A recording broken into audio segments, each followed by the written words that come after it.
Welcome to Collecting Consciousness, where we aim to capture the ever-expanding and evolving conscious creations that originate from the minds of fellow podcasters, strangers, dear friends, and loved ones.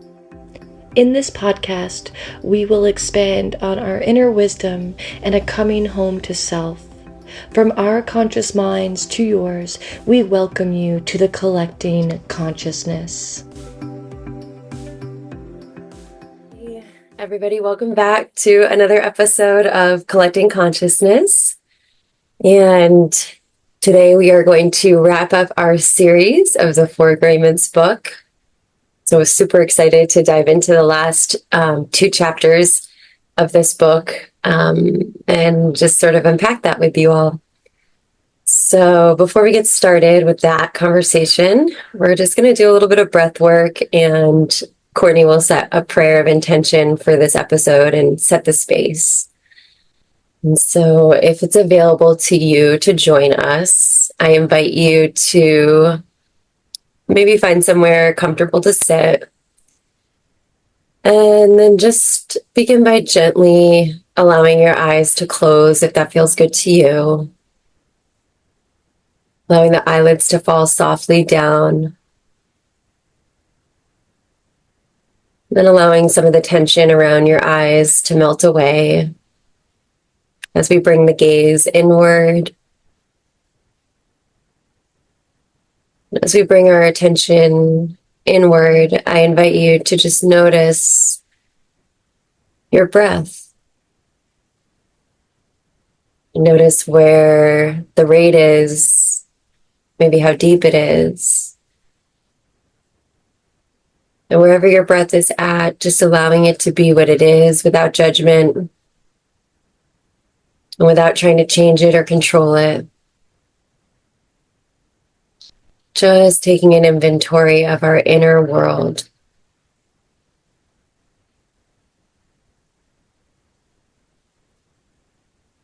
And I'm going to invite you to exhale after I count down from 3.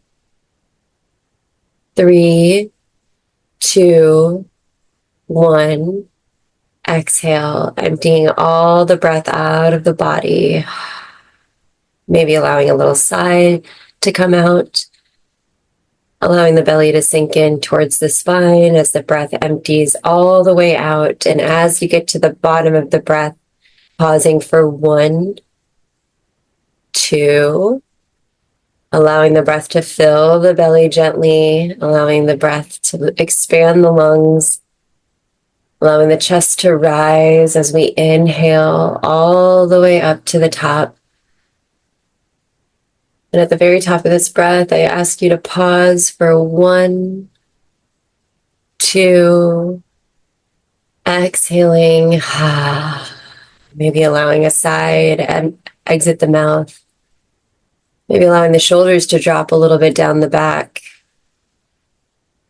allowing the belly to depress again as the breath leaves the body, and pausing at the end for 1, 2, inhaling, allowing the breath to gently find its way back into the body, allowing the belly to soften and expand as the chest rises and fills with fresh breath. Getting to the top of this breath, pausing for 1, 2, feeling the stillness, exhaling, allowing all those tensions to leave the body with the exhale. Getting to the bottom of this breath and pausing for at least a count of 2. 1, 2. Maybe holding it for just a moment longer, really feeling this stillness within your body, within your nervous system. And then allowing the breath to just find its way back into the body. So returning back to your normal breathing pattern. Allowing the breath to just breathe you. No control, no force. And noticing if there's any shifts that have happened. Do you feel a difference in the rate, in the depth? Do your shoulders feel a little more relaxed down your back?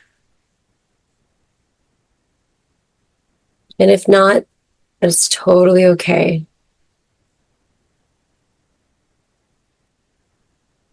And as we sit here in a new space, in a new place in our bodies, I invite Courtney to lead us into a prayer of intention for this episode. Thank you, Bethany. Courtney here. Where is my mind? Where is your mind? Can you tune in? Tune into the awareness of any beliefs, any stories you cater to, whether they help or hinder you. Like Bethany says, no judgment for wherever it is that we are. Also to be proud of where we are. So let us self-reflect throughout our mind, body, and soul, and see what is helping or what is hindering us. A gift to give to ourselves, the awareness. Let us shed the masks, the constructs. Let us tap into our authentic self. Let us always lead with our authentic self. For who we are is enough. We are perfectly imperfect beings. So call your power back.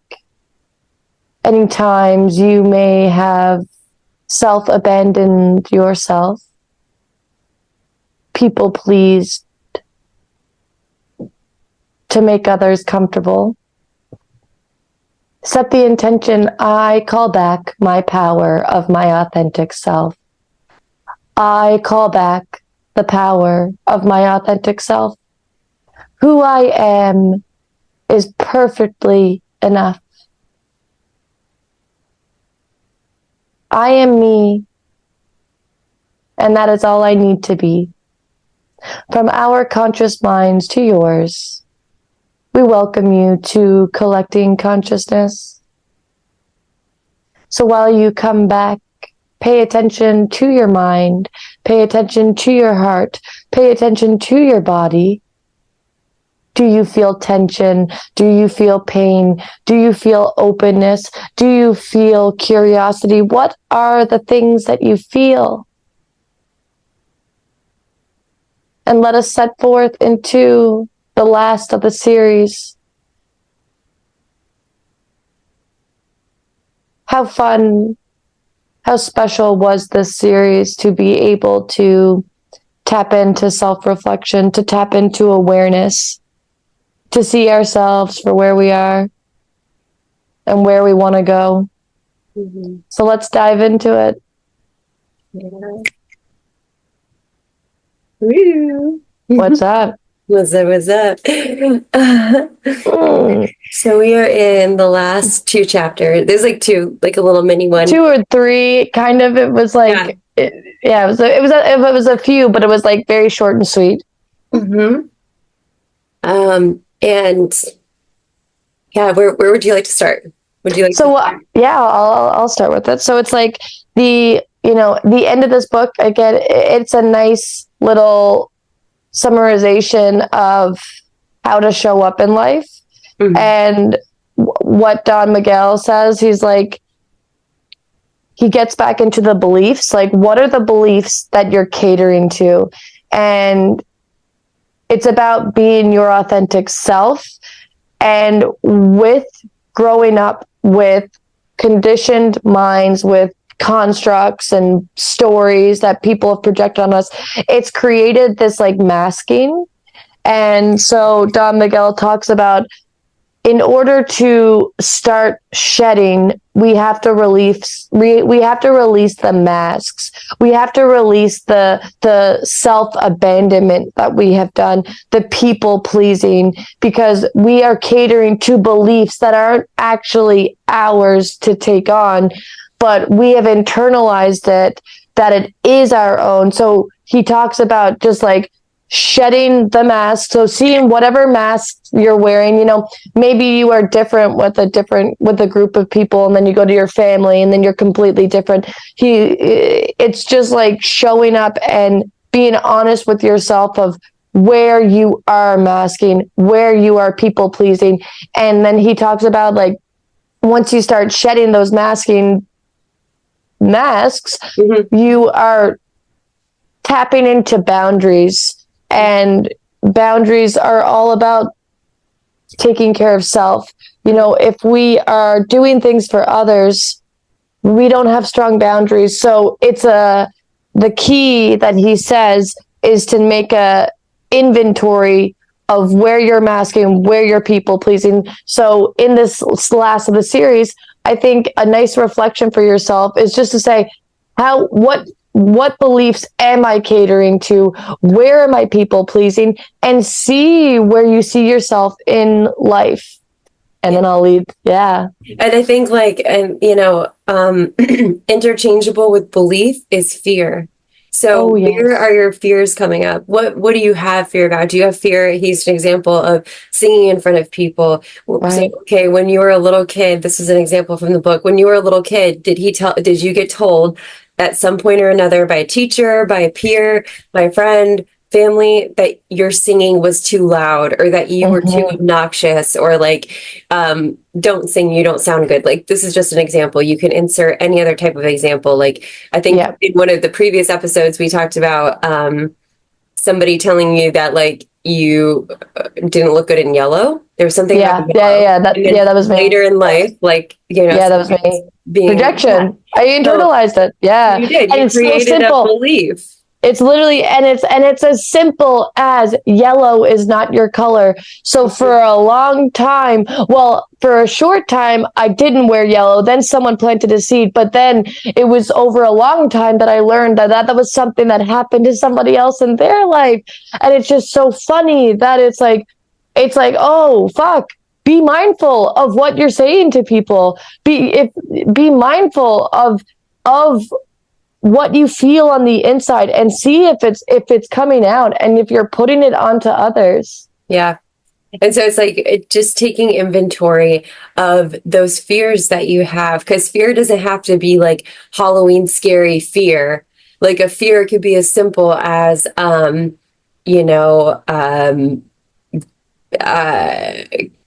fear could even be like me when I started my own business. I was fucking scared as fuck, and I could have left earlier, but I let fear grip me a bit before I did finally take that plunge. Like, fear that you would not succeed, fear that you would not find clients, fear not that good enough. Yeah. So it's that's those little beliefs within that choice. There was a lot of micro fears. So I guess what I want to say is just fear is not boo, scary. Fear is just anytime that you will not take an action towards something that you desire, or that you've created a belief you're not meant to do something. There is a fear behind it that was placed by either you won't be good enough for that thing, or you won't succeed at that thing. So and the uncomfortability, he talks about it being it's uncomfortable to step out of that comfort zone. And I was chatting yesterday and with somebody, and we were just kind of talking about how oh fuck, brain, don't do this, brain. We were talking about oh fuck, the thought, you left me. I can see Mom on the couch. Yeah, it's early in the morning, guys. We're doing an early morning podcast episode. But fear, it is funny the things that fear will hold people back on, and being able to take those risks and that uncomfortability. Is it more? I remember the thought. Is it easier to ignore those things that we need to work on ourselves? Is it easier to just like stay in these beliefs because sometimes ignorance is bliss, and sometimes it's harder or lonely and isolating to step out of that comfort zone sometimes? And go ahead. Yeah, well, that's an interesting Pandora's box comment to unpack, Yeah, because it's like, is it easier? I know. Possibly, but are you in turn like more depressed, more sad, more Exactly. like held back and restricted because you haven't looked at those fears and broke free, as Don Miguel says in the book, like the warrior, like it's a warrior Yes. energy. It doesn't have to feel it doesn't have to feel overwhelming or uncomfortable if you take on that and that headspace. I'm the warrior of my life. I'm the Yes. warrior of my happiness. I'm the Yes. warrior of Yes. my bliss. Of so if you take on that warrior energy versus this is going to be painful and uncomfortable. Like no, Yeah. I'm just going to slay all these fears and all these Yeah. beliefs, and like I'm going to be Yes. the warrior. I'm going to do it one at a time, and it's going to make me stronger. It's going to make me more vibrant. It's going to make me Yes. who I am. So Yeah. it's like There's that was a big and long. cool. And to add to that Pandora's box, I was like, what I said, it's a short-term pain for a long-term gain, and it's like choosing, there are all facets of life where sometimes there is turbulence, there is challenges, but it's worth it in the end because you're shedding constructs, you're shedding beliefs. And it's like, there was something else I wanted to add to that, short-term pain, the warrior. Oh yes. One thing, like, and I've said it a couple of times in this series, it's like how whenever I see turbulence or whatever in my life, I'm like, okay, strap in, because like you're going on a journey. Mm-hmm. There's gonna be like some pain. There's gonna be shit that's gonna happen. But I have the awareness now that, hey, it's a lesson. Like I am now looking at people, places, and things. A belief that I've put into my life now is people, places, and things show up in our lives for reasons, and that they are lessons. And if I literally just look at this person that's come into my life, there is a message, there is a lesson here. And it does, like you said, you take on that warrior energy, and rather being like, oh, woe is me, this is really fucking hard right now, and I'm sad, and I'm blah, blah, blah, blah, blah. No, I'm taking this as, I have a lesson. There is growth and transformation after this turbulent cycle, but I am equipped because I'm on this journey, and I can literally fucking do anything I want in my life that I want. Mm-hmm. And like right now, I was talking to a friend last night, and like right now, I'm sitting in a bit of loneliness, Mm-hmm. and I've been sitting with it for a little bit, and I'm navigating through it, and I'm allowing myself to sit in it and see it and journal about it and see that it's not just one thing. It's layered. And my friend was checked in on me. She's like, hey, like we haven't talked in a while. She's like, hey, how's it going? She's like, I haven't been on social media in a while. She's like, oh, I always love seeing what you're doing. Like, she's like, you always see, like, you seem like you're doing well. And I was like, oh, cool. Thanks for checking in. I was like, you know what? I just made a post just recently. Like, I was feeling a little lonely. I'm sitting with it. I'm also like, I got to spend time with family that really fueled my soul. And then I had this, and I did this, and this is coming. And I'm like, and I'm sitting with it. And I'm like, I have the awareness that even in the stickiness, that I'm okay and I can overcome anything. Mm-hmm. And she was like, wow, she's like, I'm not happy that you're in loneliness, but I'm happy to know that you are coming in to look at these beliefs, mm-hmm. that you're coming to look at this and have the awareness that it is okay. Mm-hmm. So like tangent all of that, the awareness, like giving ourselves that awareness, that to look at things, to not be like, ooh, woe is me, this is painful, this is sticky. No, what lesson is here that I can grow and evolve from this, so I can, like you said, shed and break down these fears, these beliefs that are no longer resonating with me, and where were they holding me back? Where were they hindering me? Mm-hmm. And where can I create new beliefs where I'm like, this loneliness is actually this loneliness that I'm feeling is actually catering to an old belief, an old pattern.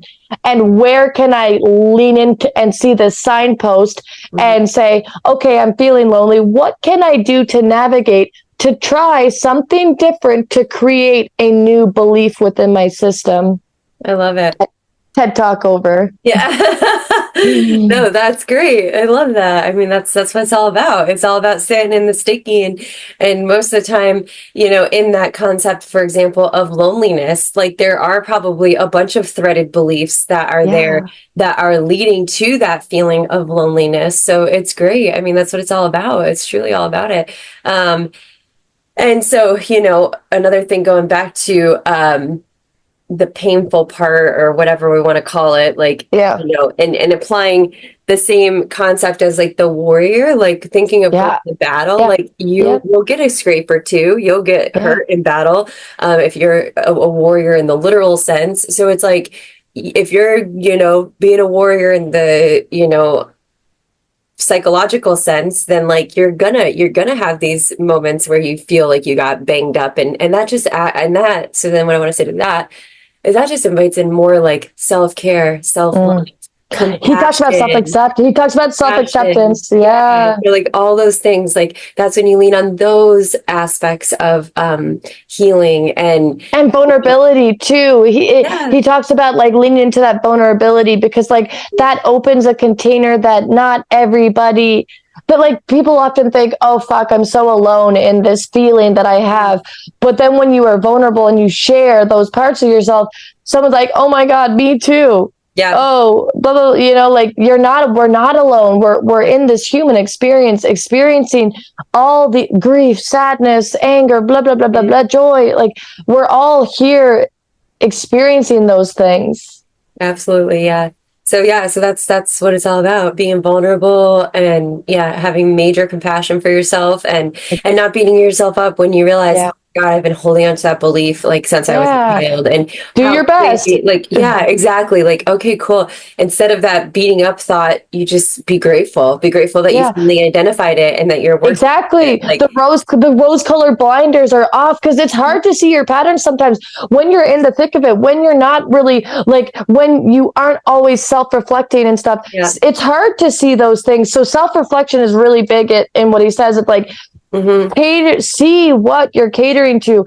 Find those things that like make you feel something when you like feel hurt. Like, where do you have a wound? You're like, oh shit, this is an opportunity to look at this and to look around and see what stories I've been catering to. And it's all very fucking layered. And it's being gentle on yourself, because it's like, if you didn't know before, obviously you would stay doing these same beliefs. But it's when you give yourself that self-reflectory time that you're like, oh, whoa, look at this, what I've been catering to, and how it's literally just been holding me back. Yeah. So that's like a big chunk of this ending of the book is just really, he calls it the art of transformation. So it's that's right. It's using these it's using this warrior. So one style is using this warrior energy to identify your beliefs and fears and tackle each one, one at a time or as they come up. Like that's the warrior path of becoming the warrior of a better, more authentic version of you. And then there's the other path that he briefly mentioned, which, is maybe the more radical, like, and maybe you're down for this path. I don't know. Like, you don't know where people are at in their life. Maybe you're totally ready to be like, okay, who I am right now is so far off track from who I know I'm meant to be or who I am authentically. And you just let that version of you die, and you just literally become the version of you that is free, that is like making decisions from that authentic place, that doesn't care what other people's thoughts are and opinions are. And like, that's radical. Like that's radical acceptance right there. Yeah. Showing up as you. Yeah. So he mentions it, and I just figured like we should mention it, because I'm like, wow, it's almost like an ego death. You know what I mean? I was gonna say it's like literal, like fuck you to all the fucking stories, and you're gonna shake some shit up. Yeah. So like you could choose your path, and some people that might be like what they're down for and how they want to attack it. So just you choose your medicine and whatever feels good for you.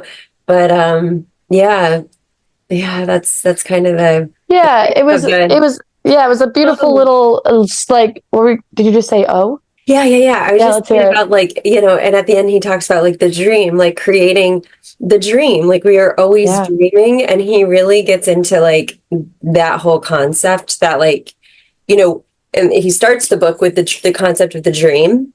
Yeah. Like, And when ties it when we through. go to bed, we're just dreaming in a different state, but like when we're awake, we're dreaming still. And so creating that heaven-like dream on earth Mhm. versus the hell-like dream on earth is like what this is all about. It's creating Yeah. a heaven for yourself and then for Yes. other people. Yes. Because when you don't take things personally, when you don't When you're authentic, when you're not masking yeah, when you speak with impeccability. impeccability, yeah, when you adopt the four agreements, I guess, long story Yeah, short, that's when you yeah. adopt the four agreements, like it gives you that framework, it gives you that foundation to unpack the beliefs and then create your heaven. Like just It's a freedom. yeah. It's a freedom. It's a bringing back to like our core essence. It's shedding. I mean, it's what we've talked about many a times on multiple episodes. It's shedding constructs. It's shedding. Um, it's allowing ourselves to just be ourselves. And when we don't cater to what people do, you break down masking, you break down constructs. You literally are just like, we're all unique beings. There wouldn't be a box if we all were just ourselves. Mm-hmm. And like, that's the beauty is being able to see people's unique selves and unique beauty and shit like that. Just that fucking Shit shit. like that. Well, No, but oh, yeah. Again, early Monday morning, I went to bed later than I expected. I was like, holy shit, it's actually late. I was like, get up to bed. yeah. But no, it's yeah, it's radical acceptance. It's really radical acceptance, and that is truly a gift we can give ourselves. But hey, it's like, it's okay that there has been stories and projections put on us. It makes us that warrior in us to be like, no, I don't want to cater to this. No, I like when you start doing boundaries and you start doing these things that it's, you're like, oh, fuck, you don't want to hurt people's feelings. But just think about all the times it hurt your feelings and it self-abandoned you. So it's like shedding so you can feel comfortable fully in your skin, and so you can shine that outwards and then boom, plant seeds for others to do the fucking same. Because it's fun to be like, oh, that's Court, oh, that's Biff, Yeah. oh, like that's like, and there's inspiration in that. There's inspiration in, look at this person doing this fun thing that lights up her soul. Look at that, what this person's doing. I wouldn't do it, but I really respect that they're there doing that for themselves.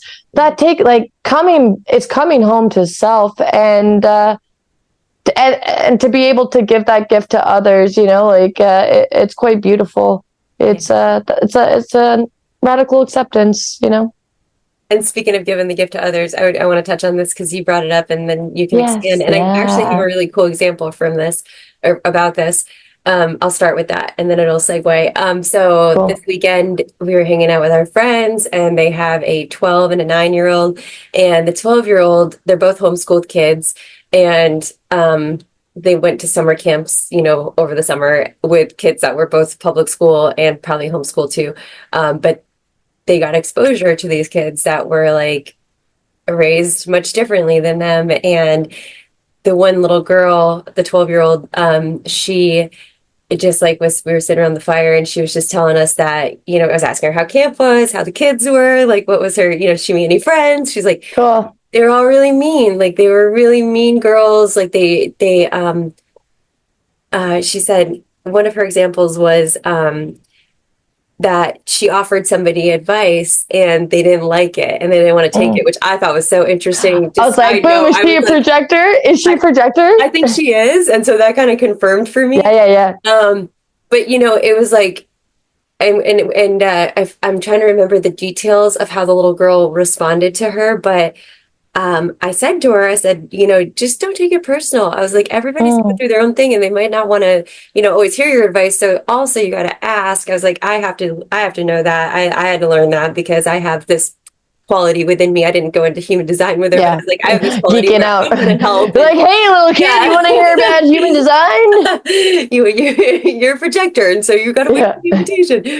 No, but she's like, ma'am, this is a Wendy's. Like, who are you? Totally. So anyways, but going back to, I told her, you know, just don't take it personal because it's not about you. You were doing your best. You were just trying to give advice from a loving place. Yeah, and the intention. that was great. And so it segues into Court really wanted to bring up how crucial it is to share with kids. Yeah, well, Bethany had said something like last week. I don't know if we were just chatting about that on the phone, but Bethany was like, God, this is so good for like younger kids. And I was like sitting in reflection of that. And I was like, yes, it truly fucking is. As much as I say human design is for the kids, I think that like the 4 agreements is for the kids to be able to put these beliefs in these young children. Like, be impeccable with your word. Don't make assumptions. Don't take anything personal.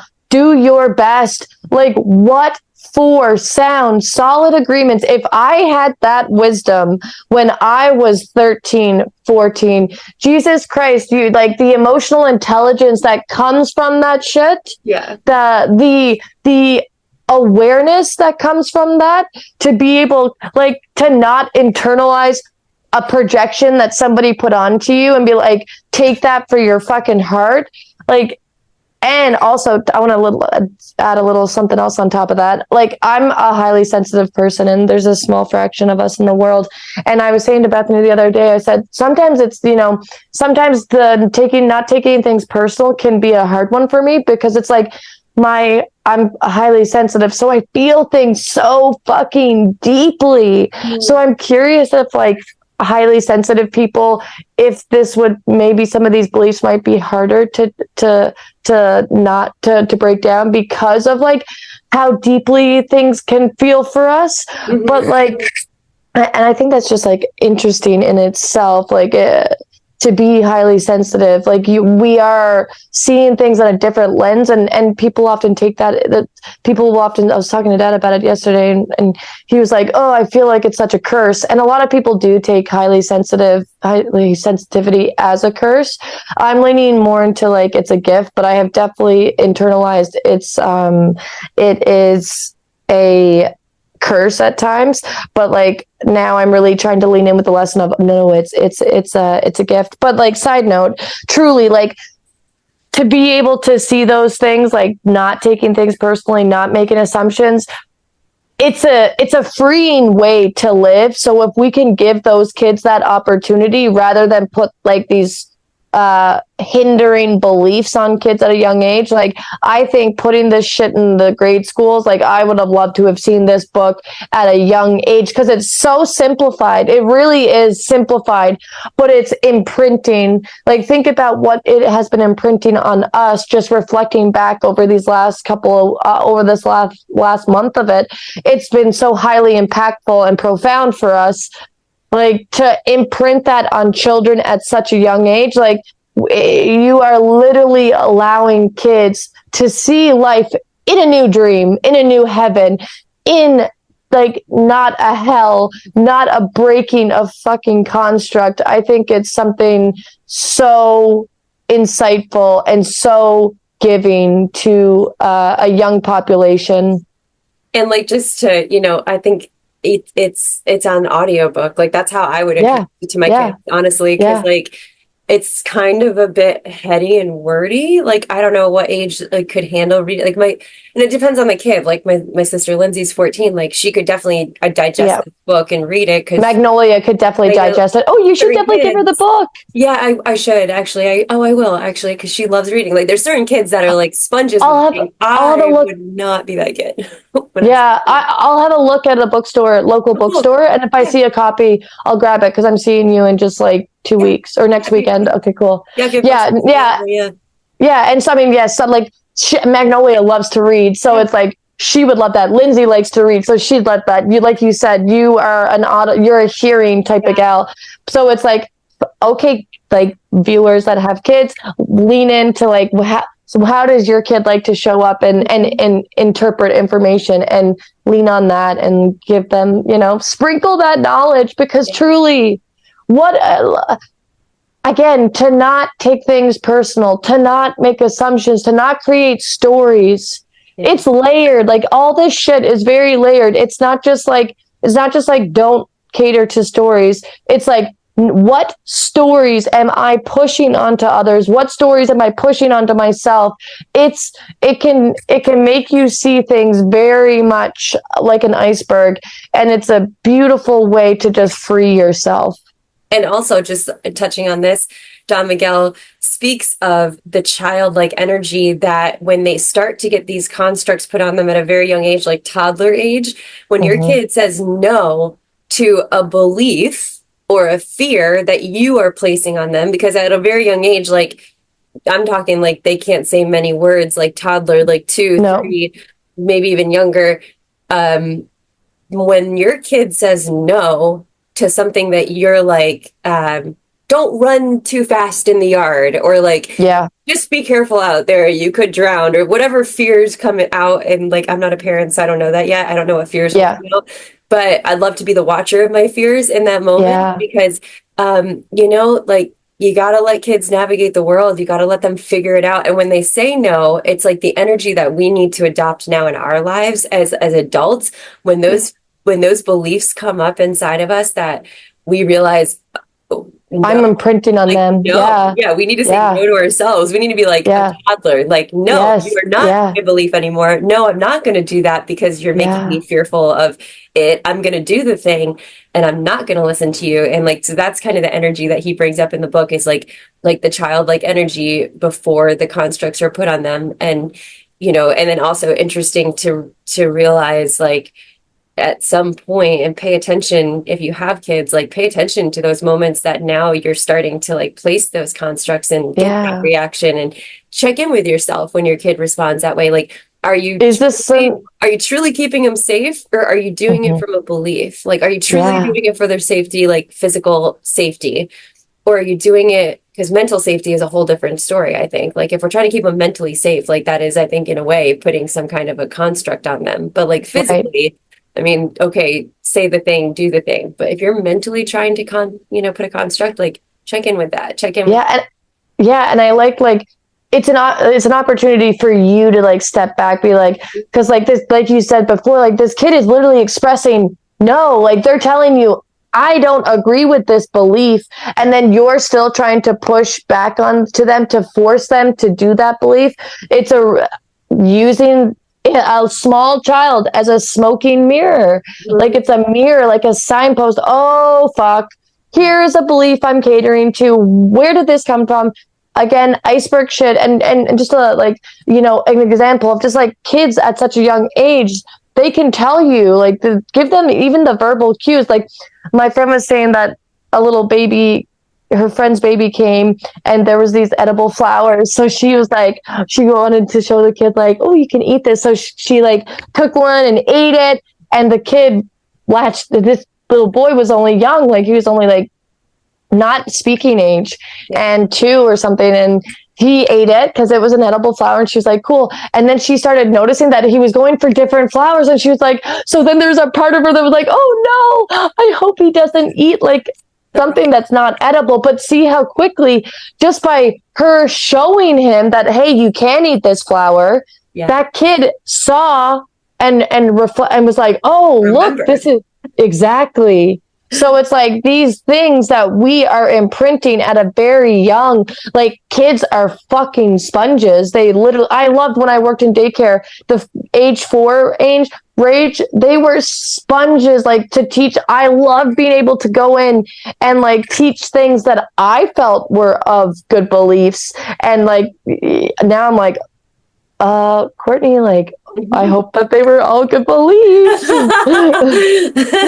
But sort it's it like, out. They'll sort it yeah, they'll figure it out. They'll figure it. They got to go through. This is their journey. But it's like, yeah, it's like people are impressionable, kids are impressionable, and it's all great signpost of just like seeing things for what they are, and leaning into that. So yeah, that was fun. This was a fun series. I liked it. Yeah. One thing I just want to say, I just want to bookmark this also going back to, you said human design for the kids. In a way, I think human design is for the parents. Like, yes. I'm like, for the parents, kids. it's like it's for the parents to look at, to see for the kids, because it's like, okay, so let's just talk about profile type 3, that's the martyr, and the martyr is all about going out and trialing and erroring, and like they're like, to me, I like to look at them as like the pioneers, like people going into the woods and mapping out the Appalachian Trail and being those like voyagers, and they're gonna fuck up. They're meant to mess up. They are meant to succeed. And the 3s can often internalize like, oh, fuck, this didn't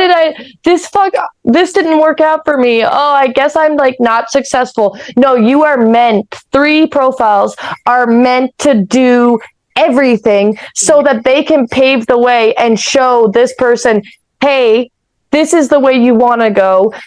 This way didn't really work. This is so whatever. But it's like they are meant to be the doers of the way of living, and then they are meant to teach others how to do life. So yeah, so let's just say you had a kid that is like doing all the things and internalizing that like, oh, what they're doing is just like not doing good. You are here as a parent. It's a nice way to be like, this is actually part of your design. You are meant to trial and error everything because you're a trendsetter, really. And then boom, that teaches that kid, hey, it's okay for me to feel a feeling to want to go and do something. And if I don't succeed, that's okay. That is successful right there by not succeeding. Right. It's teaching me go a different way. So it's a beautiful reassurance you can give to your kids than rather say, oh, shut that kid down on, oh, you know what? You've actually tried a lot of things. Maybe you should do something that I think is beneficial for you, rather than going into that. Yeah. You are allowing that kid to be their expressive self, to be their make, to show up in their design. And then that creates them to like not internalize things. Right. No, beautiful. Yeah. Little human design plug for parents. yeah. And guys, go if you want to know your human design, mybodygraph.com, plug in your birthday, your time of birth, where you were born, and it'll give you it'll give you like a whole bunch of stuff. And then if you're curious about it, reach out to me. You can reach out to me personally because I like human design. So you can reach out through my Instagram, CourtWatts656. I'll link it, or just reach out through Collecting Consciousness and let me know, and we can do a little deep dive. And me and Bethany are even thinking about a little spoiler for ahead. We want to do like a little human design episode, so stay tuned for what's going to be coming after this series. Yeah, we're definitely going to be doing some more. Pause for a second because Moose is outside. The episode, what a beautiful, we'll say it one last time, what a beautiful reminder this book is of showing up with impeccability, do not making assumptions, not taking things personal, doing your best. Doing our best is all that we can do. And it's like when we have the key awareness of doing our best and being gentle on ourselves, it allows us to like have grace upon ourselves. It allows us to get back up if we fall short. And we're human. I saw a video of somebody and they asked her a question, and I forgot the specific question, but again, she talking about like your mistakes, and she was like, you know, mistakes happen. We're human. We have this human experience, but it's coming in with integrity and it's coming in with accountability, is like how we give ourselves grace and then continue down the line, you know, like just being like, oh, hey, I didn't do my best today, but I'm going to do my best tomorrow. And I have this new awareness that this didn't work and I don't want to do that. I don't want to hurt you. I don't want to do X, Y, and Z. So it's just like, it's a really simple tools. And that's what this journey, in my opinion, is about, is that there are all these tools within ourselves. Some are so simple, breath work, journal. Outside. Yes, like things that are so priceless, things that are so priceless that are all within ourselves. And if we just have the courage and we have that warrior energy, that warrior spirit that wants to like break down constructs and beliefs that don't hinder us and let us create this like heaven on earth. Because I pulled a card last night. What I choose to believe is what comes true to me. And it's true. Where we put our thoughts, our beliefs, creates our life's system. So take inventory of yourself. Take reflection of yourself in the most gentlest of fucking ways. And break down the masks, because we all have stories and some form of like people pleasing tendencies, because people have projected their lives onto us. But we can take that inventory and see ourselves by looking within, by seeing these signposts, by seeing those things that create stuckness or stickiness or uncomfortability. And it's a beautiful opportunity to just sit with yourself and love yourself along the way. Sorry, I had to mute because I know. barking like a crazy person, crazy dog. No, totally. Well put. Well said. Yeah. You know, it's really interesting, I guess, because we have the chance to like unpack things here. But it's like even the comment of like, we're human. It's like we say that in such a passing kind of way all the time. You know, we're human. We're only being human, you know? But like if you really stop to think about that, it's like really like being human is one of the most complex species on this planet. Like, you know, it's layered. It's layered. We have a consciousness that, you know, it's deep. And I mean, I guess we don't know how deep an animal or a plant, the Earth's consciousness and the way that we think of consciousness is, but like, you know, being human is quite an advanced experience. Yeah, like totally. Now, not saying that like we're smarter than other creatures or anything like that, but just like it is quite a complex experience, like just to be human. So it's like just to say that in passing is like totally. It's really like, yeah, we have a lot going on, and like totally. like I don't know. It'd be interesting to like sit there and think about like take for example like a bee. You know, because I think they are like one of the most intelligent creatures. And I know there's so many more, but they're like super anciently. Their network. Like they're the worker bees, the one that are just meant to mate with the queen. Oh, they're so crazy. Like, and then the fact they can switch sexes of the babies in depending on the hive's needs, like a little baby, they can switch the sex like in like it's not born. That's insane. Oh, it's wild. Like they're alien. Like I would say, do you think bees are aliens? Oh, for sure. They've been here for I'm gonna get this year wrong, but like millions of years. Have they been here since like the dinosaurs? Yes. Actually, hold on. Do I want to say yes? Because I remember it was like because like I'm wondering if bees can make it up that high elevation, because I know like the certain things that live were birds, because they could fly above like the smoke and all that, and then like things that were below, like alligators are descendants of dinosaurs. I honestly want to say that they were, because I think it was hundreds of millions of years ago. Let's look. I'm gonna look that up later. Yeah, I know. There's a chick that's like this. Oh yes, I remember. Yeah, She spit out the years, but it was like such a long time ago that I listened to that. But anyways, they're complex and whatnot, and they maintain a hive, like we maintain a home and things like that. Because you think about what we have to maintain, what we as humans, like a car and a home and bills and shit, and like families, life, other humans to be responsible for. Like, so it's a lot. So I think just like not saying that comment in passing, really taking it as being like, we are fucking human, and it is so for sure. It's a serious Well, and like to add to that too, it's like me sitting in my loneliness this last month, I like did some journaling, and like I did some journaling, and I found multiple reasons with the loneliness. So it's like, it's not like I said earlier, it's not just one thing. There's other, it's all very layered. And then when I was talking to my friend last night, I said, I really do like diving within. I like going in and seeing what story I'm catering to, what belief I have. And I like seeing what I need to shed, what I need to heal, because I'm literally breaking myself down to my core essence. And it's like diving in, like it's so layered. It's like and healing can be, it's like non-linear too. Like you may think that you're healed with this, and then boom, something micro may come through, and you're like, oh, there's a little poke and prod, and you're like, oh, there's still a belief here. There's still a wound here. Let me lean into it and let's see what other story may come up to.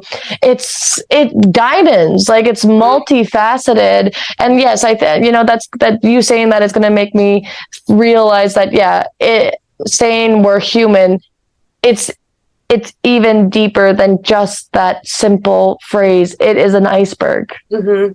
Yeah. It's just being human is like, it's massive. I guess that was the point. Yeah, it's massive. Expansive. It's an iceberg. There's so much. Just the tip, like it's just the tip of the iceberg. There's so much below that surface. Yeah, but cool. Everybody use the 4 agreements, the book, as a tool for navigating the humanness of being here. And if you are just joining us for this episode and you're like, what's going on? There's 5 other ones prior to this, right? We did exactly. We did 6. Yeah. So we unpacked every chapter, every agreement, and so So if you guys are just joining, go back and listen to all that. It's a good series, guys. It was really fun. It was really fun to dive into this. We used our personal experiences, and we just chit-chatted about, like, we got expansive on all the fucking things. It was really this. I was like really excited every week to like dive into each agreement, and it was a beautiful, easy book on Audible, or read it. I can't say you'd be disappointed, and I think it would make you look at yourself with some more depth. And honestly, it was a fun series to do. Yeah, good job, Biff, picking the book. Sweet. Thanks for with me. Cool. Yeah. Well, guys, this is our ending to the 4 Agreements by Don Miguel Ruiz. Again, you can find it on you can find it on Audible. You can find it on YouTube. You can find it at your bookstore, library, all those good things, Amazon, whatever your fucking liking is. Go get the book, and also there's a bunch of copies at used bookstores, so feel free to go support your local, bookstore. See yourself for where you're at, and look at yourself and see with radical honesty and radical acceptance of who you are, where you are, what you're believing in your heaven or your hell, and give yourself an opportunity to create some new beliefs and to shed and to come back to your core essence. And that's who we are, like our core. Like come back to home, come back to your core, and no judgment along the way, and fucking cry in the bathtub, scream out loud, journal the fuck, like move the energy, like whatever comes up for you. I invite you to lean into it and see it, because there is awareness that is meant to be shared for yourself. And that's a really, truly a beautiful gift to give yourself, is that awareness and to see yourself for where you're at. So join in and listen to the episodes, because they're fun, and me and Bethany just like to laugh and shoot the shit. So yeah, that's the ending of our agreements, the series. And if you guys want to like drop any thoughts, any reflection, wisdom, like put it in the YouTube comments. You can send us a personal message. What do you call it? DM, yeah. Instagram through our. We got a late millennial over here. She's getting back into the social media realm. Yeah, I was forgetting what it was called. But yeah, send that on Instagram. We're at Collecting Consciousness Podcast on Instagram, and then Collecting Consciousness on YouTube. And then you can find us on Spotify. And if you haven't and you feel called to, subscribe to us on YouTube, rate us on Spotify. Share with your friends, family. Yeah. Anybody that resonates. Like, this is word of mouth is truly a beautiful gift, and another simple tool that lies within that is priceless. Mm-hmm. So your likes, your subscribes, your shares means the world to us. We just ordered ourselves sweaters, didn't we? Yeah. We got sweaters. We got gear. Yeah. And we got some. Yeah. So we're adding to the frequency. We are raising the vibration, and we're hanging out next weekend. So we're pretty stoked to get together and get the Collecting Consciousness, see what kind of comes when we're in each other's energy. So we hope you enjoyed this episode, and just be sure to like and subscribe and all that good fun stuff. Yep, we'll see you next time. Thank you all for joining us on this podcast series. Here is just an extra little sprinkle on top, some conversation that me and Courtney had after this episode wrapped up that we thought would just be really important to share with you all. It gives you a nice little added sprinkle on top of this beautiful, delicious For Agreement Sunday. Enjoy. When I see an older generation come into my clinic space, 60 plus, 50 plus, whatever, like, there are stories and beliefs that are 50 plus years, and that's no feat. Like, that is. So when I see those ages come through, my heart is so happy, because we all, to some degree, want change or whatever. We see these things within ourselves, and maybe they're helping, or maybe they're hindering us. And it's like, I think that when you are 50 plus, like, you have more years of constructs and beliefs and projections that have been put on you. So to me, that's quite hard to have to see those things and try and break those down. So, do you lean in, Bethany? Yeah, and I mean, I'd say, like, at that point, like, the people in your life too, because I think that the people. So this is a little bit layered, but as you go through life, you attract, certain people into your tribe, into your group, into your friend circle. And they know you for who you are. And most likely you keep those people around either because they are reinforcing the beliefs that you've already created, or you have those people in your life that are down for the journey and down for unpacking those beliefs and they're about personal growth and stuff. So maybe it is a more transformative kind of group of people, but I'd say this is a very big assumption and generalization. But I'd say the longer you go with said group of people around you, the more concrete who you are becomes, because they know you as you. And like, if you keep showing up as you, like, that's comfortable and that's who you are. And like, that's why you're all still friends. So when you're still friends, because at this point in our lives, I feel like we are making friends that are like pretty lifelong friends, 20, 30 years by the time you get to 50 years old. Like, Jesus Christ, my mom is going on a trip right now with, like, she's about to come up to Maine, go on a trip with friends from high school. My mom is 68. Well, same thing with mom. Yeah, same thing with mom and dad yesterday. They're friends from when they're 20s. Like, that's a long time. Like, what the fuck? Yeah. So like, so those people 40 plus years. They know you for who you are. And so anyways, that layered on top of just in general, like, say you didn't have anybody around you, but you're 60 years old and you've believed the same things for the last 60 years, since you were a child or whatever onward. like, so that just in itself is going to take a massive warrior energy to like Yes. be like, I'm going to start to look at my beliefs. I'm going to start to shift the ones that don't feel good and that were created out of fear. That takes Queen of Swords energy, breakdown, like literally no time for bullshit, like breaking down constructs. And it's like, it's a divine force. It's like, no, this no longer is serving me. And the tarot, is that a card in the tarot? Yeah, that's a card of the Swords. tarot. Yeah, Yeah, yeah. so- Queen of Swords energy. She's like cutthroat. She's fierce. She's like using logic. She's like, you don't fuck with the Queen of Swords. So there you go. So like it's so we're just touching on that and just wanted to insert, like, if you're listening to this and you are of that age group, like it's going to take a bit more of that warrior energy and a lot of probably loads more compassion and acceptance and self-love, probably loads more. But if you feel it's worth it and you feel like you have been stuck in a fear limiting, is it a hell? Is your life a hell or is it truly a heaven?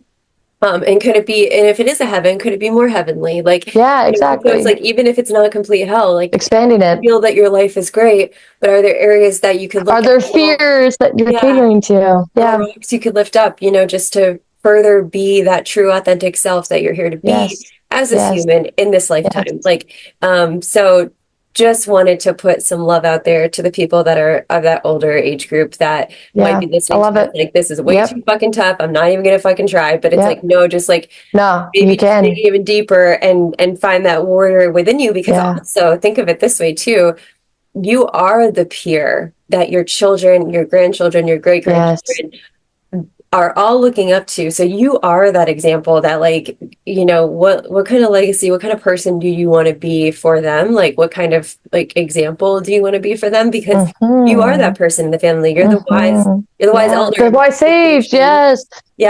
You're the one that we look to. Like, everybody goes to their grandma or grandpa if they're still alive and they're like, tell me about the things. And you look at so true. You'll remember your grandma and grandpa as this person, this like whatever person. And so be that best. Do you know what's funny?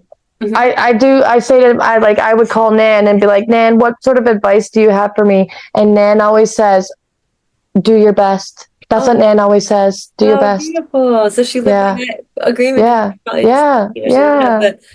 She didn't know she was living by that agreement, but she was. That's so beautiful. So just wanted to insert that for everybody. It's never too late. Better late than never. Just like Tom Utter episode. Better late than never. Yeah, I don't know what episode that was. I forget. Me either. I'm not gonna. I was like, when we were doing that same episode the other day, I was like, it's episode 5. It was not episode 5. It was like episode 7. I was like, Courtney, stop doing it. You really know rituals and boundaries. Episode 4. But also, like, leading into that, like, this is for like wherever you are in your journey. And if you're at that age bracket where you're in your 50s, like inner child healing, like going back for that inner child of like.